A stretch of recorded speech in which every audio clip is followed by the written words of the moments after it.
नमस्कार दोस्तों, मैं ऋतुराज तोमर और आप देखना शुरू कर चुके हैं ब्रेकिंग न्यूज़ वाला। जैसा कि आपको पता है, मध्य प्रदेश के अंदर 2 चरणों का मतदान हो चुका है और 2 चरणों का मतदान बाकी है। तीसरे चरण में मध्य प्रदेश के सबसे चर्चित सीट राजगढ़ लोकसभा में चुनाव है और आज हम आ चुके हैं मध्य प्रदेश की इसी सबसे चर्चित राजगढ़ लोकसभा सीट पर। यहाँ हम आज हैं खिलचीपुर विधानसभा में। यहाँ खिलचीपुर विधानसभा से पूर्व मंत्री एवं पूर्व विधायक प्रियव्रत सिंह जी से हम मिलेंगे और जानेंगे कि विधानसभा के अंदर और लोकसभा के अंदर क्या माहौल चल रहा है। अमित शाह जी के द्वारा जो बयान दिया गया है उसके बाद लोगों की क्या प्रतिक्रियाएं मिल रही हैं और कांग्रेस इस बार राजगढ़ लोकसभा के अंदर क्या इतिहास बनाती है। तो नमस्कार प्रियव्रत जी। नमस्कार। मेरा पहला सवाल वही है कि क्या माहौल देखने को मिल रहा है आपका, आप लोगों से मिल रहे हैं तो कैसे प्रतिक्रियाएं मिल रही हैं? देखिए, दिग्विजय सिंह साहब के प्रति एक लोगों का विश्वास है इस लोकसभा क्षेत्र में।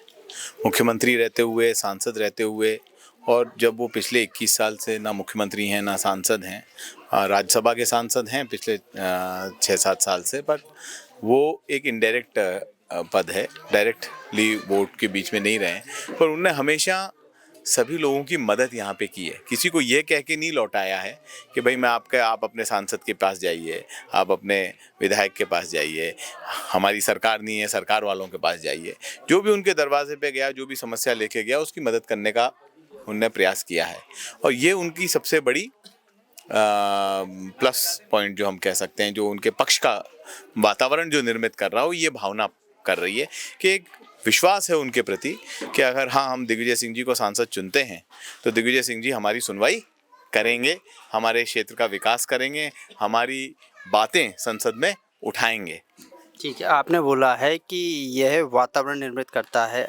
अमित शाह जी आए थे क्योंकि मध्य प्रदेश में सबसे चर्चित 2 ही सीट थी, छिंदवाड़ा और आपका राजगढ़। छिंदवाड़ा गए अमित शाह जी, रातों रात उन्होंने रोड शो किया और सुबह निकल गए। वो यहाँ आए तो उन्होंने जनसभा की, उसके बाद मंच से एक बड़ा बयान दिया दिग्विजय सिंह जी के लिए कि उनका जनाजा निकालना है। इसको आप कैसे देखते हो, क्या वातावरण बना रहा है ये उनका बयान? ये जो पूरा बयान है और जिस किस्म के शब्द उनने इस्तेमाल किए हैं, वो उनकी मानसिकता दर्शाते हैं। वो लोकतंत्र की तो हत्या करना ही चाहते हैं। जो लोकतंत्र को कायम रखने वाली ताकतें हैं, उनका जनाजा निकालने की बात है। तो दिग्विजय सिंह जी, खैर ईश्वर के जन्म, मरण और मरण ये तो ईश्वर के हाथ में होता है, पर जो उनने जो बात कही है वो दिग्विजय सिंह जी पे लागू नहीं होती, लोकतंत्र पे लागू होती है। भारतीय जनता पार्टी लोकतंत्र का जनाजा निकालना चाहती है। ठीक है, भारतीय जनता पार्टी लोकतंत्र का जनाजा निकालना चाहती है। आज राहुल जी आए थे, तो राहुल जी की भिंड मुरैना आप किस तरीके से देखते हो? चंबल, क्योंकि तीसरे चरण में वहाँ भी मतदान है, तो उसके अलावा आप वहाँ पे किस तरीके से कांग्रेस को देख रहे हो? देखिए, मुरैना में, भिंड में, दोनों लोकसभा क्षेत्रों में वर्तमान माहौल तो मुझे मालूम नहीं है क्योंकि मैं वहाँ गया नहीं हूँ। मैं राजगढ़ में ही कैंपेन कर रहा हूँ, मैं यहाँ लोकसभा प्रभारी भी हूँ, तो यहीं काम कर रहा हूँ। पर विधानसभा चुनाव में अगर देखा जाए तो ग्वालियर, भिंड और मुरैना, 3 लोकसभा क्षेत्रों में कांग्रेस का परफॉर्मेंस अच्छा रहा। भिंड में ये बेशक हम हमारी परंपरागत लाहौर की सीट हारे, पर हम अटेर में जीते हैं, अच्छे मतों से जीते हैं, गोहद में जीते हैं, अच्छे मतों से जीते हैं। और जो दतिया, जो गृहमंत्री का विधानसभा थी, वहाँ गृहमंत्री जी हारे हैं, और दतिया जिले की भांडेर सीट भी हम जीते हैं। और जो सेवड़ा सीट हारे हैं वो भी 2-3 हज़ार वोट से हारे हैं, मतलब बहुत ही मार्जिनल डिफरेंस से हम हारे हैं। तो भिंड में अच्छा परफॉर्मेंस था लोकसभा विधानसभा चुनाव में भी, और मुरैना में तो बहुत ही अच्छा परफॉर्मेंस था। सारी सीटें जीते हैं। एक नरेंद्र सिंह तोमर की सीट है जो हम नहीं जीते हैं, बाकी उसके अलावा तो सारी सीटें मुरैना की, जबकि नरेंद्र सिंह जी वहाँ चुनाव लड़ रहे थे, तो नरेंद्र सिंह जी का असर उनके आसपास के क्षेत्रों में होना था, और कहीं पे भी उनका असर नहीं हुआ। श्योपुर में कांग्रेस बड़े मार्जिन से जीती, विजयपुर में बड़े मार्जिन से जीती, सबलगढ़ हम थोड़े मार्जिन से हारे हैं, पर जौरा हम बड़े मार्जिन से जीते, मुरैना शहर जीते हैं, और अगर टिकट की कंट्रोवर्सी नहीं होती तो शायद हम सुमावली भी जीतते। और ग्वालियर में भी अच्छा परफॉर्मेंस था, तो सिंधिया फैक्टर ग्वालियर चंबल संभाग में नहीं चला। और आज भी ग्वालियर चंबल संभाग के जो लोग हैं वो, मुझे नहीं लगता कि मोदी से ज़्यादा प्रभावित है। अच्छा मतदान करेंगे और कांग्रेस के पक्ष में तीनों सीटों पर अच्छे उम्मीदवार, युवा उम्मीदवार हैं। और एक तो पूरे जिनने इतना अनुभव है, बरैया जी को एक अनुभवी वाला उम्मीदवार है, और उनका एक अपना स्थान है मध्य प्रदेश की राजनीति में, तो मेरे हिसाब से वहाँ पे ये मोदी फैक्टर तो नहीं चलेगा। आपने अभी कहा कि अभी आप राजगढ़ लोकसभा के प्रभारी हैं और आपका अधिकतम समय राजगढ़ लोकसभा के अंदर ही जा रहा है। दिग्विजय सिंह जी का नाम आने के पहले राजगढ़ लोकसभा से आपके नाम की काफ़ी चर्चा हुई थी और दिग्विजय सिंह जी ने भी कहा था कि आपके नाम का प्रस्ताव रखा था। तो विधानसभा चुनाव में राजगढ़ में 8 में से 6 सीटों पर भाजपा है, 2 पर कांग्रेस है। इसको कैसे देखते हो आप? इस चुनाव में इसका क्या असर पड़ेगा? विधानसभा चुनाव मालवा अंचल में पूरे जो, क्योंकि राजगढ़ भी और राघोगढ़ भी मालवा का ही हिस्सा है, तो मालवांचल में लगभग हर जगह कांग्रेस को अच्छा परिणाम विधानसभा में नहीं मिला। राजगढ़ जिले की सारी सीटें हम हार गए, शाजापुर जिले की सारी सीटें हार गए, उज्जैन की भी 2 सीटें हम जीते, बाकी सारी हार गए, देवास जिला पूरा हार गए, इंदौर जिला पूरा हार गए, मंदसौर जिला में 1 सीट आई है और नीमच जिला पूरा हारे। तो पूरा जो मालवांचल है, मालवांचल सीहोर जिले में भी हम सारी सीटें हारे, तो मालवांचल कांग्रेस के पक्ष में नहीं था, ये बात सही है।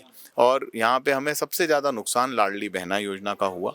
उसके कारण हम सही तरीके से जो नारी सम्मान योजना कांग्रेस लेके आना चाहती थी, वो लाडली बहना से बेहतर योजना थी, पर उसको हम सही से जनता के बीच में नहीं रख पाए और उसका हमें बड़ा नुकसान यहाँ पे हुआ। और मालवा बेल्ट जो है परंपरागत भारतीय जनता पार्टी का बेल्ट भी है। यहाँ पे एक बार एक पक्ष में होता है, 18 में मालवा कांग्रेस के पक्ष में आया था, 23 में भाजपा के पक्ष में गया, 28 में फिर मालवा कांग्रेस के पक्ष में आएगा। ये मान ली मालवा की ये टेंडेंसी है, एक बार इधर चलता है, एक बार इधर चलता है, तो ये एक टेंडेंसी है मालवा में। पर ये हमारे लिए तो एक चुनौती का विषय है ही सी। और इससे बड़ी चुनौती ये है कि पिछले लोकसभा चुनाव में यहाँ 4 लाख वोट का गड्ढा था, अब हमें 4 लाख वोट का गड्ढा भरना है और हम भरते जा रहे हैं, लगातार भर रहे हैं। ठीक है, आपने एक बड़ा मज़ेदार अभी सवाल खड़ा कर दिया है कि एक बार मालवा में कांग्रेस आती है, एक बार बीजेपी आती है, अभी भाजपा है। भाजपा को भी ये राज पता चल गया, इसीलिए मालवा के अंदर भाजपा कांग्रेसी नेताओं को अपने पाले में खींच रही है, नेता ही नहीं बच रहे हैं। और तो और प्रत्याशी कल आपके इंदौर लोकसभा से कांग्रेस प्रत्याशी भाजपा में चले गए, इसको आप कैसे देखते हो? अगली बार फिर से कांग्रेस आएगी या भाजपा ही आएगी? इंदौर लोकसभा में प्रत्याशी भाजपा में गए, ये बात सही है।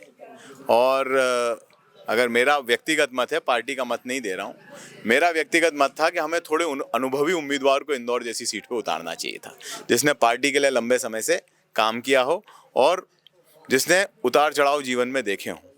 कई बार क्या होता है कि जब नव आगंतुक साथी हमारे टिकट पाते हैं तो वो घबरा जाते हैं परिस्थितियों को देख के। ऐसा व्यक्ति अगर होता है जिसने परिस्थितियाँ देखी हों, जिसने मुकदमे देखे हों, जिसने लाठी खाई हो, जिसने आंदोलन करे हों, जिसने बौछार झेली हो, वो क्या कहते हैं उसके, वाटर कैनन की इनकी, जो 1-2 बार जेल में गया हो, ऐसा थोड़ा कोई अगर बलिष्ठ योद्धा होता तो ये सबको चित कर देता, कैलाश विजयवर्गीय और रमेश मेंदोला। मेरा आखिरी सवाल कि राजगढ़ लोकसभा भाजपा वर्सेस कांग्रेस है या रोडमल नागर वर्सेस दिग्विजय सिंह? देखिए, चुनाव क्या है, चुनाव में 2 उम्मीदवार हैं, तो चयन तो उम्मीदवार में करना है जनता को। अब बार बार हम तो हमारा उम्मीदवार का नाम लेते हैं, हम तो ये कहते हैं कि दिग्विजय सिंह जी को वोट दो, वो आपकी लड़ाई लड़ेंगे। रोडमल जी बोलते हैं मुझे वोट मत दो, मोदी जी को वोट दो। तो भैया मोदी जी के लिए जब हमें बीमा चाहिएगा तो हम मोदी जी के पास जाएंगे, जब हमें मुआवजा चाहिएगा तो हम मोदी जी के पास जाएंगे, हमारी फसल का नुकसान हो जाएगा, छोटे मोटे काम जो हमें सांसद से पड़ेंगे, और जब संसद निधि बटेगी तो मोदी जी हस्तक्षेप करने आएंगे क्या? 42 करोड़ रुपया में 450 तो उनने वो टिन शेड दे दिए, वो जो यात्री प्रतीक्षालय कहते हैं, और 900 टैंकर दे दिए। जनता की मूलभूत समस्या, पानी की, सड़क की, नाली की, इसके बारे में तो रोडमल जी ने कभी सोचा नहीं। तो इसके लिए भी हम क्या, नाली की समस्या के लिए भी मोदी जी के पास जाएंगे? कौन करेगा हमारी समस्या? विधायक लोगों को अभी 17 करोड़, पता नहीं 15 करोड़ रुपया स्टैंप ड्यूटी का दिया उनकी अनुशंसा पे जारी करने के लिए। सारे विधायक लोगों ने 10 से 20% पैसा उसमें सरपंचों से उगाया और उगा के उन्हीं को चिट्ठियां दी हैं, उसमें भी 20% पैसा आया। अभी आप किसी सरपंच से पूछिए, अभी तो घबराए हुए हैं, सरकार से डरते हैं, मुकदमे बन जाएंगे, जांचें हो जाएंगी। अगर कोई सरपंच से आप जाके ढंग से पूछिए, अंदर से वो पीछे दबी जबान से बताएगा कि साहब रहने दो, जितना पैसा आया उतना तो हमने कमीशन में दे दिया। तो बात सारी ये है कि चुनाव हमें जब लड़ना है, अब क्या फ़ायदा हम मोदी जी के नाम से वोट दे दें? रोडमल जी ने कई सारे गोडाउन बना लिए, 4-5 और बना लेंगे। हम मोदी जी के नाम से वोट दे दें, रोडमल जी ने बहुत सारी ज़मीन खरीद ली और खरीद लेंगे।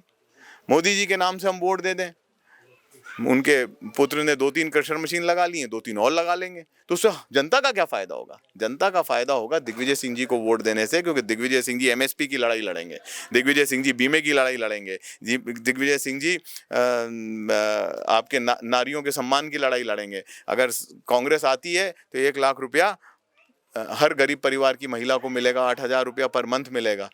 शिवराज सिंह जी ने तो वादे पूरे नहीं किए, दिग्विजय सिंह मोहन यादव जी ने भी नहीं किए, ना शिवराज सिंह जी ने पूरे किए। बस कायदे से बनता तो शिवराज सिंह जी मोहन यादव जी की जॉइंट रिस्पॉन्सिबिलिटी बनती है। वादे शिवराज जी ने किए थे, घोड़ी पे शिवराज जी बैठे थे, तोरण मोहन यादव जी ने लगाया। तो अब दहेज की बात किससे करेगी जनता, शिवराज से कि मोहन यादव से? बात समझ में नहीं आती है कि भाजपा करना क्या चाहती है। भाजपा का एजेंडा ही क्लियर नहीं है। भाजपा जुमला छोड़ के वोट लेके और फिर उसको चेंज करती है। ठीक है, मैं बस एक सवाल पूछना चाहूँगा। कटनी के बहोरी बंदा से पूर्व विधायक हमारे साथ हैं, वो भी यहाँ पर चुनाव प्रचार में आए हुए हैं। तो भाई साहब, ये किस तरीके से आप देख रहे हो? आप इतनी दूर से यहाँ आए हो दिग्विजय सिंह जी के लिए, तो क्या माहौल देखने को मिल रहा है? देखिए क्या है, ये सिर्फ दिग्विजय सिंह जी का चुनाव नहीं है, ये पूरे उस क्षेत्र का चुनाव है। मैं खजुराहो से आता हूँ। खजुराहो लोकसभा में प्रत्याशी का फॉर्म रिजेक्ट करवा दिया है, इंदौर गए वहाँ रिजेक्ट करवा दिया है। तो ये चुनाव इस बात का नहीं कौन जीतेगा कौन हारेगा, ये चुनाव इस बात का है कि जनता कभी बोल पाएगी कि नहीं बोल पाएगी। जिन नेताओं को टिकट दिया जा रहा है, बड़ी बड़ी पार्टियां टिकट दे रही हैं, उनका फॉर्म वापस हो रहा है, दबाव चल रहा है। आज उम्मीद करिए एक बहुत पैसे वाला या बहुत अच्छा नेता, बहुत मजबूत नेता को आप निपटा दे रहे हो, तो जो सामान्य आदमी खेत में अपना हल लेके बैठा हुआ है, कल उसकी लाइट गोल होगी तो वो किससे बोलेगा? तो ये चुनाव कांग्रेस बीजेपी से बढ़ के ये चुनाव जनता और सरकार के बीच में हो गया है। और हम लोग ऐसा उम्मीद करते हैं जितनी भर्ती दिग्विजय सिंह जी के समय हुई है, उतनी भर्ती ना आज तक कभी हुई है ना कभी होगी। और ये सरकार नौकरी देने में युवाओं को पूरी तरह विफल है। ये चुनाव राजगढ़ का नहीं है, ये चुनाव पूरे देश के उन मतदाताओं का है जिनको आशा है, खजुराहो इंदौर जो वोट नहीं डाल पा रहे हैं, किसी कार्य से वंचित कर रहे हैं। तो हम लोग सब यहाँ आकर प्रयास करेंगे कि यहाँ की जनता को समझाने का प्रयास किया जाए। जैसे जनता समझी हुई है, वो अपने वोट के माध्यम से सरकार को बताएगी कि उनको कितनी तकलीफ है। तो जैसा कि आपने देखा कि राजगढ़ लोकसभा के अंदर ना सिर्फ राजगढ़ की विभिन्न विधानसभाओं के नेता चुनाव प्रचार कर रहे हैं, बल्कि प्रदेश की अन्य विधानसभाओं से नेता आकर भी चुनाव प्रचार में सहभागिता कर रहे हैं और राजगढ़ लोकसभा से कांग्रेस प्रत्याशी दिग्विजय सिंह के पक्ष में मतदान करने के लिए जनता से अपील करते हुए दिखाई दे रहे हैं। आज हम राजगढ़ लोकसभा के अंदर जाएंगे और लोगों से भी मिलेंगे और जानेंगे कि वो किस तरीके से इस चुनाव को देखते हैं। बने रहे हमारे साथ ब्रेकिंग न्यूज़ वाला।